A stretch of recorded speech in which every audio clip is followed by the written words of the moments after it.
नमस्कार। पोल पाथ में आपका स्वागत है। मैं हूं प्रतिमा सिंह। आज हम जिन दार्शनिक को पढ़ेंगे उनका नाम है टी.एच. ग्रीन। सर्वप्रथम हम इनके दर्शन को समझेंगे, फिर लास्ट में इम्पोर्टेंट नोट्स हमने बनाए हैं आपके लिए, उन पर डिस्कस करेंगे। जब किसी फिलोसफर की फिलॉसफी को अच्छे से समझ लेते हैं हम, तो अधिकतर क्वेश्चन तो कॉन्सेप्ट को समझकर ही सॉल्व हो जाते हैं। इसीलिए एग्ज़ाम पॉइंट ऑफ व्यू से ग्रीन की फ़िलॉसफी को समझना बहुत ही इम्पॉर्टेंट है।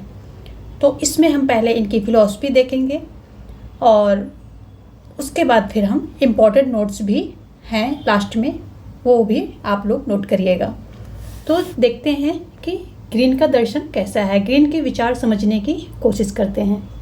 ग्रीन एक उदारवादी विचारक हैं, क्योंकि ग्रीन क्या है कि इनके अगर विचारों को, दर्शन को पढ़ो तो कन्फ्यूजन होती है कि ये उदारवादी हैं या आदर्शवादी। तो बेसिकली ग्रीन उदारवादी हैं। जो टी.एच. ग्रीन पे चर्चा काफ़ी महत्वपूर्ण है, क्योंकि ग्रीन ऐसे देश में और ऐसे काल में पैदा हुआ जहाँ दो विपरीत संस्कृतियाँ, विचारधाराएं के बीच में ये पिसा हुआ था। यानी कि दो विपरीत संस्कृतियाँ वहाँ पर बहुत प्रभावी थीं। और जो इसका कारण था कि ग्रीन की पैदाइश 1836 में हुई थी, यानी कि 19वीं शताब्दी का पूर्वार्ध में। और इसमें जो है जर्मन विचार, जो हेगल के जर्मन विचार थे, उनका बहुत प्रभाव था यूरोप में। और ये हेगल की मृत्यु कब होती है? 1831 में होती है, और उसके 5 साल बाद ये 1836 में ग्रीन की पैदाइश होती है, ग्रीन पैदा होता है। जर्मनी जो कि आदर्शवादी विचारधारा थी, वो बहुत प्रभावी थी। जर्मनी की आदर्शवादी विचारधारा जो कि हेगल ने दिया था, वो बहुत प्रभावी थी। उसका प्रभाव पूरे यूरोप में था। इसकी जो खास बात थी वो ये थी कि राज्य जो है पृथ्वी पर ईश्वर का अवतरण है, ऐसा हेगल मानता था। अर्थात राज्य में सार्वभौम चेतना की उपस्थित हेगल मानता था। और आदर्शवादी विचारधारा के प्रभाव में पूरा यूरोप आ गया था, सिवाय इंग्लैंड के।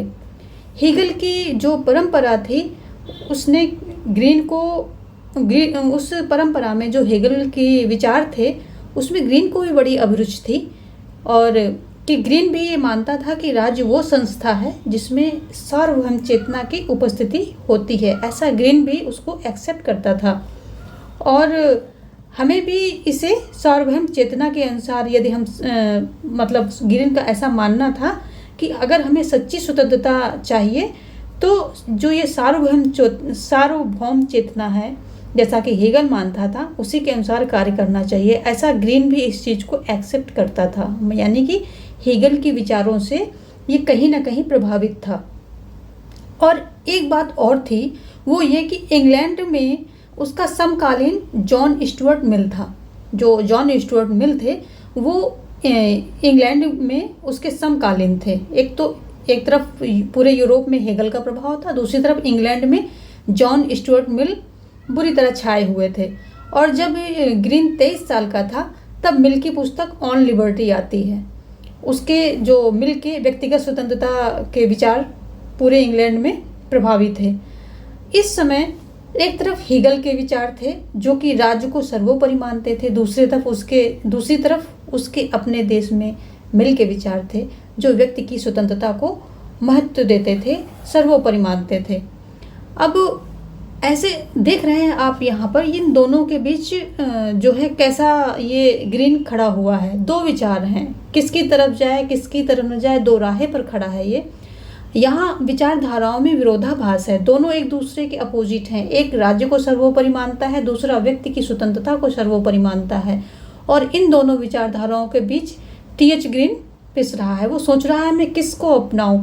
वह राज्य और व्यक्ति के दोराहे पर खड़ा हुआ है। वह राज्य की सार्वभौमिकता और व्यक्ति की स्वतंत्रता के दोराहे पर खड़ा हुआ है, और किधर जाए ये निश्चित करना उसके लिए बहुत ही कठिन है। और जो एक तरफ क्या है, कॉमन गुड है, यानी कि सामाजिक हित है, दूसरी तरफ इंडिविजुअल गुड है, यानी कि व्यक्तिगत हित है। इन दोनों में सामंजस्य बिठाना, ग्रीन को सामंजस्य बिठाना पड़ेगा। क्योंकि अगर वो ऐसा नहीं करता है तो इंग्लैंड में अपने विचारों को स्वीकृत नहीं दिला पाएगा, क्योंकि ऑलरेडी वहाँ पर जॉन स्टुअर्ट मिल छाए हुए हैं। और यूरोप में भी हेगल के प्रभाव बहुत ज़्यादा है। इंग्लैंड बचा हुआ है, तो इनको जो ग्रीन है इनको ये भी डर है कि कहीं जर्मन आदर्शवाद इंग्लैंड पर हावी ना हो जाए। इसी के चलते ये जो है ब्रिटिश आदर्शवाद की स्थापना करते हैं, जो ऑक्सफोर्ड दर्शन के नाम से प्रख्यात होता है। तो ये सब बातें हैं वहाँ पर, जो है ग्रीन के सामने दो विचारधाराएं हैं, दोनों में सामंजस्य बिठाना होता है। अगर हम बात करते हैं स्वतंत्रता की, जब भी आप स्वतंत्रता पर विचार पढ़ेंगे तो जो है 3 चीज़ आपको देखने को मिलेंगी कि या तो जो है पहला पक्ष क्या होता है कि व्यक्ति जो है, या तो व्यक्ति को स्वतंत्रता मतलब ज़्यादा वो दिया जाता है, पक्ष दिया जाता है, ज़्यादा सपोर्ट किया जाता है, या तो समाज में की तरफ ज़्यादा झुकाव होता है, या फिर नैतिकता के पक्ष में होता है, या तो राज्य के पक्ष में होता है वो विचार जो स्वतंत्रता का विचार है कि राज्य सब कुछ डिसाइड करेगा कि व्यक्ति को क्या स्वतंत्रता मिलनी चाहिए, क्या नहीं मिलनी चाहिए, या फिर व्यक्ति के ऊपर होता है कि व्यक्ति ये डिसाइड करेगा कि उसके लिए क्या अच्छा है, क्या बुरा है, या समाज बताता है कि आपको क्या करना चाहिए, क्या नहीं करना चाहिए नैतिकता के आधार पे। तो ये 3 पक्ष आपको देखने को मिलते हैं। जब राज्य मूलक होता है तो उसमें राज्य डिसाइड करता है, जब व्यक्ति मूलक होता है तो व्यक्ति को पूरी स्वतंत्रता मिलती है कि उसे क्या करना है, क्या नहीं करना, जैसे कि मिल्की स्वतंत्रता। तो ऐसे ही और तीसरा होता है समाज डिसाइड करता है तीसरे पक्ष में कि समाज जो है डिसाइड करेगा कि व्यक्ति को क्या करना चाहिए, क्या नहीं करना चाहिए। और इन सब एक ये हो गया स्वतंत्रता का कॉन्सेप्ट। और दूसरा होता है कि स्वतंत्रता 2 प्रकार की होती है, नकारात्मक स्वतंत्रता और सकारात्मक स्वतंत्रता। नकारात्मक स्वतंत्रता क्या है? प्रतिबंधों का अभाव है, पूरी तरह से प्रतिबंधों का अभाव होता है जिस स्वतंत्रता में, उसे नकारात्मक स्वतंत्रता कहते हैं। और सकारात्मक स्वतंत्रता में व्यक्ति को कुछ करने की स्वतंत्रता दी जाती है, जो काम सबके हित में होते हैं, सभी के लिए ठीक होते हैं, वो जो है स्वतंत्रता व्यक्ति को दी जाती है। तो ये 2 प्रकार की स्वतंत्रता है, या तो एक है नकारात्मक, एक पक्ष है नकारात्मक और सकारात्मक स्वतंत्रता का, और दूसरा पक्ष है कि कौन डिसाइड करेगा, राज्य, व्यक्ति या समाज, किसको तवज्जो दी जाएगी, किसको ये अधिगत किया जाएगा कि वो डिसाइड करेगा कि व्यक्ति को स्वतंत्रता कितनी मिलनी चाहिए, कैसी मिलनी चाहिए। तो ये 2 पक्ष हो गए। टी.एच. ग्रीन की खासियत है कि ये स्वतंत्रता को इस तरह परिभाषित, ये सोच रहे हैं कि स्वतंत्रता को इस तरह परिभाषित किया जाए कि राज्य के द्वारा दी गई स्वतंत्रता, जो व्यक्ति और समाज, इन सब के द्वारा जो भी स्वतंत्रता है, इन सभी पक्ष को जो है समायोजन हो सके। जो राज्य के द्वारा दी गई स्वतंत्रता, और व्यक्ति खुद अपना निर्धारित करे कि उसे क्या करना है, क्या नहीं करना, और समाज जो है बताता है कि क्या करना चाहिए और क्या नहीं करना चाहिए, इसका भी समायोजन हो जाए। और प्लस नकारात्मक और सकारात्मक स्वतंत्रता, दोनों प्रकार की स्वतंत्रता का संयोजन हो जाए। तो खास ये मिल सोच रहा है, इनकी परिभाषा की ये खासियत है कि जिसमें राज्य, व्यक्ति और समाज, इन तीनों का भी समायोजन हो रहा है। जो इन तीनों से स्वतंत्रता मिलती, इन तीनों का समायोजन ये अपनी परिभाषा में करते हैं। प्लस ये क्या, सकारात्मक और नकारात्मक स्वतंत्रता के पक्ष को भी समायोजित करते हैं। टी.एच. ग्रीन के अनुसार स्वतंत्रता एक ऐसी सकारात्मक शक्ति या क्षमता है जो उन कार्यों को करने या आनंद उठाने की आज्ञा देता है, जो कार्य करने योग्य हों या आनंद उठाने योग्य हों, तथा जो हम और लोगों के साथ मिलकर कर सकें या मिलकर आनंद उठा सकें। ये ग्रीन की परिभाषा है। यहाँ हमको परिभाषा को समझना होगा। इस 2 तरह के तत्वों का समायोजन किया गया है। यहाँ पर 2 तरह के तत्वों का समायोजन होता है। पहला समायोजन व्यक्ति, नैतिकता, समाज, यानी कि व्यक्ति को समायोजित किया जाता है कि व्यक्ति निर्धारित करेगा, और नैतिकता के आधार पर नैतिकता को समायोजित किया गया है कि हाँ कौन सा कार्य करना है, कौन सा नहीं करना है, तथा समाज का भी इसमें समायोजन किया गया है कि वो काम करना है जो समाज के साथ हम मिलकर के कर सकें।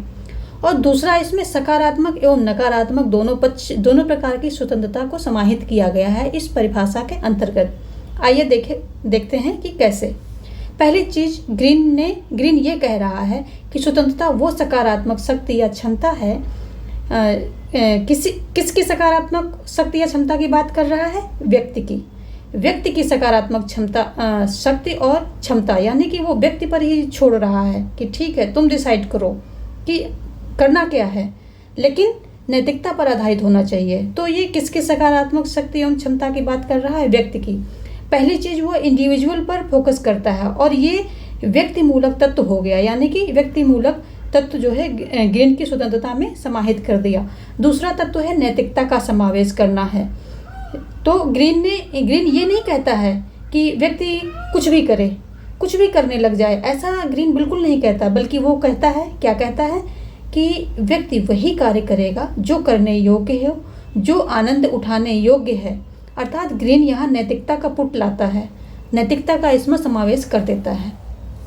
और तीसरा तत्व जोड़ रहा है, तीसरा तत्व की बात करें तो वो जोड़ रहा है और कहता है कि वो कार्य करें जो कार्य लोगों के साथ मिलकर कर सकें, यानी कि आप वही कार्य करेंगे कि जो कार्य लोगों के साथ मिलकर कर सकें और मिलकर आनंद उठा सकें। और इस प्रकार ये समाज तत्व का पुट लाता है, यानी कि समाज तत्व को इसमें समायोजित करता है। इस तरह ग्रीन व्यक्ति का जो है नैतिकता का, व्यक्ति का और नैतिकता का और सामाजिकता का, सभी का, तीनों का समावेश कर रहा है। देखिए अपनी परिभाषा में कितनी खूबसूरती से इन तीनों चीज़ों को समायोजित कर रहा है, इन तीनों चीज़ों का जो है, इन तीनों तत्वों का पुट डाल रहा है। दूसरी बात, लोगों की विचारधारा में या तो सकारात्मक स्वतंत्रता की बात होती, जो भी आप विचार पढ़ेंगे, जो दार्शनिक के विचार आप पढ़ते हैं, तो या तो वो उनमें सकारात्मक स्वतंत्रता की बात होती है या वो नकारात्मक स्वतंत्रता की बात करते हैं। अब देखिए ग्रीन कैसे सकारात्मक स्वतंत्रता और नकारात्मक स्वतंत्रता को कैसे जो है मिक्स करता है। ग्रीन कह रहा है, क्या कह रहा है? व्यक्ति क्या कर रहा है और क्या नहीं कर रहा है, इसमें राज्य हस्तक्षेप ना करे। देखिए वो राज्य को मना कर रहा है कि आप हस्तक्षेप मत करो, ये व्यक्ति की स्वतंत्रता है, उसको निर्धारित करने दो कि क्या कर रहे हैं वो, क्या ना करें। तो एक प्रकार से यहाँ ग्रीन नकारात्मक स्वतंत्रता का समर्थन कर रहा है। और वहीं दूसरी ओर ग्रीन कहता है कि राज्य व्यक्ति के विकास में आने वाली बाधाओं को बाधित करेगा। अब देखिए बैकडोर से वो राज्य को घुसा रहा है। वहीं क्या कह रहा है कि राज्य व्यक्ति के विकास में आने वाली बाधाओं को बाधित करेगा, अर्थात व्यक्ति के विकास में जो बाधाएं आएंगी राज्य उन्हें दूर करे। जो भी अब बाधाएं आती हैं राज्य उन्हें दूर करे। जैसे कि व्यक्ति अगर अशिक्षित है तो उसका चिंतन, उसका ज्ञान नहीं बढ़ेगा, ऐसे उसका नैतिक विकास नहीं हो सकता है। इसी तरह यदि व्यक्ति अस्वस्थ है तब भी उसका विकास नहीं होगा। ऐसे में राज्य को अशिक्षा दूर करके, स्वास्थ्य सुविधाएं प्रदान करके व्यक्ति के विकास में आने वाली बाधाओं को जो है वो दूर करेगा। व्यक्ति का विकास कब होगा? जब व्यक्ति स्वस्थ होगा, जब व्यक्ति शिक्षित होगा, जब दरिद्रता नहीं होगी, जब बेरोजगारी नहीं होगी। इन सब चीज़ों को राज्य दूर करेगा। और यही बात कह करके इसने लोक कल्याणकारी राज्य की जो है, लोक कल्याणकारी राज्य के मार्ग को प्रशस्त करता है। लोक कल्याणकारी राज्य के मार्ग को जो है ग्रीन प्रशस्त करता है। अब यहाँ पर देखिए कि कितनी खूबसूरती से मिल ने राज्य को सीधे सीधे हस्तक्षेप नहीं करवाता है, परंतु बैकडोर से राज्य जो है व्यक्ति के जीवन में हस्तक्षेप करेगा, लेकिन उसकी भलाई के लिए, मनुष्य के विकास के लिए हस्तक्षेप करेगा। इसी परिभाषा के साथ जो है राज्य में या समाज में एक बहुत ही महत्वपूर्ण अवधारणा का सूत्रपात होता है। वो क्या होता है? और वो है क्या है? लोक कल्याणकारी राज्य। इसी जो है अवधारणा के साथ, इसी परिभाषा के साथ एक महत्वपूर्ण अवधारणा का सूत्रपात होता है जो कि है लोक कल्याणकारी राज्य। और आज आप जानते हैं कि दुनिया का जो है कोई भी देश हो, कितना भी उदारवादी देश हो, वो वहाँ भी लोक कल्याणकारी राज्य को अंगीकार कर लिया गया है। इसी प्रकार हम कह सकते हैं कि जो टी.एच. ग्रीन का जो स्वतंत्रता संबंधी विचार है वो सिर्फ एक विचार नहीं बल्कि सोशल रिफॉर्म है जिसने लोक कल्याणकारी अवधारणा को जन्म दिया। इसीलिए ग्रीन के स्वतंत्रता संबंधी विचारों को आज बहुत महत्व दिया जाता है। तो ये थे कुछ इनके स्वतंत्रता संबंधी विचार जो एग्जाम पॉइंट ऑफ व्यू से काफ़ी इम्पोर्टेंट थे। इनके कॉन्सेप्ट को समझने के लिए जब कॉन्सेप्ट हम समझ लेते हैं तो क्वेश्चंस हमारे बहुत सारे अपने आप ही सॉल्व हो जाते हैं, हमें रोट लर्निंग की ज़रूरत नहीं पड़ती है। इसीलिए कुछ भी जो है क्वेश्चंस करने से पहले उसकी कॉन्सेप्ट को समझना बहुत ज़रूरी होता है। वो हमारे क्वेश्चन को सॉल्व करने में, क्वेश्चन को मेमोराइज करने में बहुत हेल्प करते हैं। तो इसीलिए हमने जो है ग्रीन का ये कॉन्सेप्ट थोड़ा सा डिस्कस किया, जो इनकी मेन बातें थी। अभी हम देखते हैं इम्पोर्टेंट नोट्स के को देख लेते हैं। क्या है, ये सारे नोट्स आप नोट डाउन कर लेंगे, इन्हीं से ज़्यादातर क्वेश्चन बनेंगे। हाँ, एक दो इधर उधर है तो वो आगे प्रैक्टिस में भी कवर हो जाएगा, बट ये देख लीजिए कि ये बहुत ही इंपॉर्टेंट हैं, इनको आप नोट डाउन कर लीजिए। ग्रीन समुदायवाद के अग्रदूत माने जाते हैं, जो है ये ग्रीन समुदायवाद के अग्रदूत माने जाते हैं। ग्रीन ने ब्रिटिश आदर्शवाद की स्थापना की और ब्रिटिश आदर्शवाद को ऑक्सफोर्ड दर्शन के नाम से जाना जाता है। ग्रीन ने संपत्ति को जो है संपत्ति को व्यक्ति के, यहाँ शक्ति नहीं होगा, व्यक्ति होगा,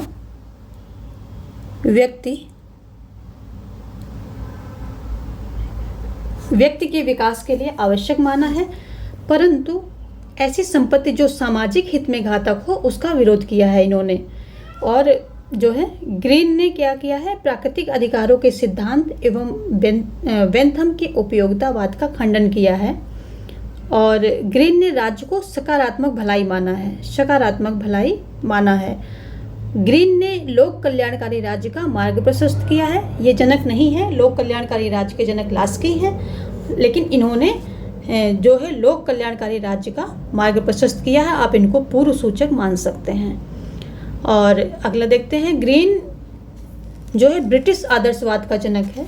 ब्रिटिश, यहाँ मिस प्रिंट है तो जो है ब्रिटिश आदर्शवाद, ग्रीन ब्रिटिश आदर्शवाद का जनक है एवं सकारात्मक उदारवाद का भी जनक है। और स्वतंत्रता के अकॉर्डिंग टू ग्रीन स्वतंत्रता के दो प्रकार होते हैं, आंतरिक स्वतंत्रता और एवं दूसरी क्या है, बाह्य स्वतंत्रता। आंतरिक स्वतंत्रता क्या है, इसमें जो है प्रवृत्तियों को वश में करने की बात कही जाती है कि व्यक्ति अपनी प्रवृत्तियों को वश में करे।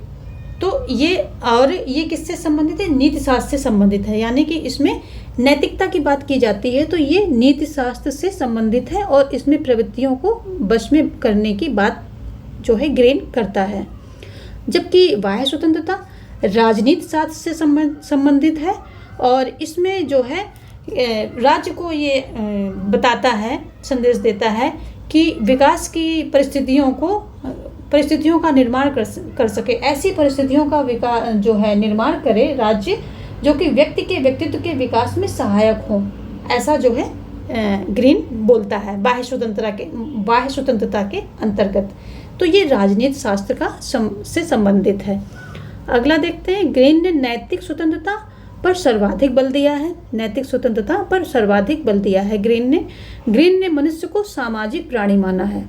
जैसे कि एडम स्मिथ ने आर्थिक प्राणी माना है, तो ग्रीन ने क्या माना है, इनको सामाजिक प्राणी माना है। आर्थिक समाज की देन है, अधिकार समाज की देन है और राज्य इन्हीं अधिकारों की सुरक्षा करता है। ग्रीन कहते हैं कि अधिकार समाज की देन है और समाज से पूर्व व्यक्ति के कोई अधिकार नहीं, यानी कि समाज से बाहर व्यक्ति के कोई अधिकार ही नहीं है, समाज के अंदर ही अधिकार व्यक्ति को मिलते हैं और राज्य क्या करता है, इन अधिकारों की सुरक्षा करता है। अधिकार देता कौन है, अधिकार समाज देता है और राज्य सुरक्षा करता है। अधिकारों के साथ नैतिकता का गहरा संबंध है, यानी कि अगर आप अधिकार की मांग कर रहे हैं तो वहाँ पर नैतिकता का गहरा संबंध है। नैतिकता का भी आपको ध्यान रखना पड़ेगा, नैतिक मूल्य होंगे, जो नैतिकता होगी उसका भी वहाँ पूरा समायोजन होगा। कानून का विरोध ये जो है संवैधानिक तरीके से करना चाहिए। ग्रीन क्या कहते हैं कि जो व्यक्ति को अगर कानून का विरोध करना है, कोई कानून ऐसा है जो कि उनकी भलाई में नहीं है, तो संवैधानिक तरीके से करना चाहिए। अगला है, राज्य का आधार इच्छा है, शक्ति नहीं। ये फेमस कथन है, इसको आप कथन के रूप में नोट डाउन कर लें। कथन है ये और इनका विचार भी है राज्य के बारे में कि राज्य का आधार क्या है, इच्छा है, शक्ति नहीं। तो ये जो है कि शक्ति को इसमें महत्व नहीं देते हैं। कहते हैं कि राज्य जो है राज्य में, जैसे राज्य को कुछ लोग कहते हैं कि ये शक्ति पर आधारित है, शक्ति ही इसका मेन जो है केंद्र है, तो ऐसा ये नहीं मानते, इच्छा मानते हैं। आगे देखते हैं, राज्य सदैव परमार्थ के लिए कार्य करेगा और सामाजिक हित के विरुद्ध कार्य करने वाले को दंडित करेगा। ये भी बोलते हैं कि राज्य क्या है, परमार्थ के लिए काम करेगा, यानी कि व्यक्तियों की भलाई के लिए काम करेगा, लेकिन अगर कोई व्यक्ति सामाजिक हित के विरुद्ध कार्य कर रहा है तो राज्य उसको दंडित करेगा। और ये ग्रीन जो है विश्व बंधुत्व, अंतरराष्ट्रवाद में विश्वास करते हैं और विश्व जो युद्ध है, युद्ध का ये विरोध करते हैं और कहते हैं युद्ध सामूहिक नरसंहार है। ये इनका कथन है कि युद्ध सामूहिक नरसंहार है, ये युद्ध का विरोध करते हैं। और ग्रीन निवर्तनात्मक दंड के समर्थक हैं, जो दंड के प्रकार हैं उसमें से निवर्तनात्मक दंड के समर्थक हैं ग्रीन। अगर हम इनकी पुस्तकों की बात करते हैं तो इनकी पुस्तक है lectures on the principle political obligation, lectures on the principle of political obligation, principles of, यहाँ ऑफ होगा, ऑफ पॉलिटिकल ऑब्लिगेशन, जिसको राजनीतिक दायित्वों के सिद्धांत पर व्याख्या, आप इसको हिंदी में नोट कर सकते हैं, राजनीतिक दायित्वों के सिद्धांत पर व्याख्या। दूसरा है lectures on the English revolution और तीसरा है liberal legislation on the freedom of contract. तो ये है उदार व्याख्यान एवं अनुबंध की स्वतंत्रता, ये तीसरे का है। उदार क्या है, उदार व्याख्यान एवं अनुबंध की स्वतंत्रता, इसका ये हिंदी में मीनिंग है। और ये lectures on the English revolution, ये जो कि ब्रिटिश रेवोल्यूशन पर जो क्रांति हुई थी उस पर लेक्चर्स, व्याख्यान ऐसे बोल सकते हैं, जो ब्रिटिश रेवोल्यूशन है, क्रांति, ब्रिटिश क्रांति पर व्याख्यान, तीसरे का ये हो जाएगा। तो इनकी हिंदी आप लिखना चाहें तो नोट डाउन कर सकते हैं। जो lectures on the principles of political obligation है, इसी में इन्होंने जो है अपने राजनीतिक विचार इसी में दिए हैं, राजनीतिक विचार इन्होंने इसी में दिए हैं। तो ये भी एक पॉइंट है जो आपको ध्यान रखना है कि इस बुक में इन्होंने अपने राजनीतिक विचार दिए हैं, क्योंकि आप जो है ये क्वेश्चन यहाँ से बनेगा। देखते हैं आगे, इनके कुछ महत्वपूर्ण कथन देख लेते हैं। कथन, ये सभी कथन जो हैं ग्रीन के हैं। ग्रीन कहते हैं आत्म तत्व समाज तत्व है और व्यक्ति एक सामाजिक प्राणी है।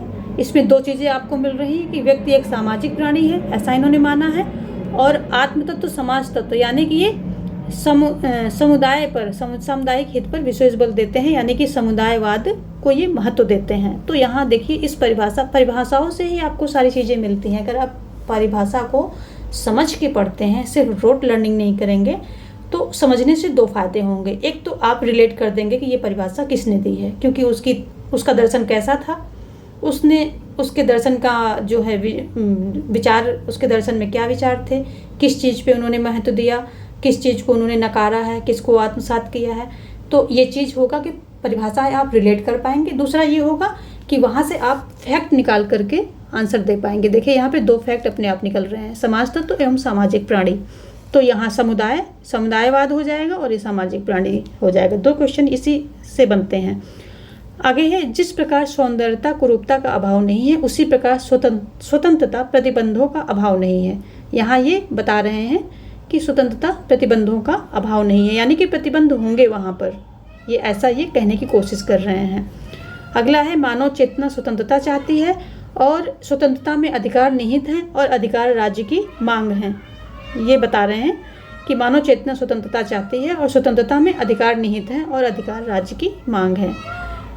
आगे है, स्वतंत्रता कानून ही नहीं बल्कि वास्तविक संभावना है। तो स्वतंत्रता को इन्होंने कानून से जोड़कर देखा है।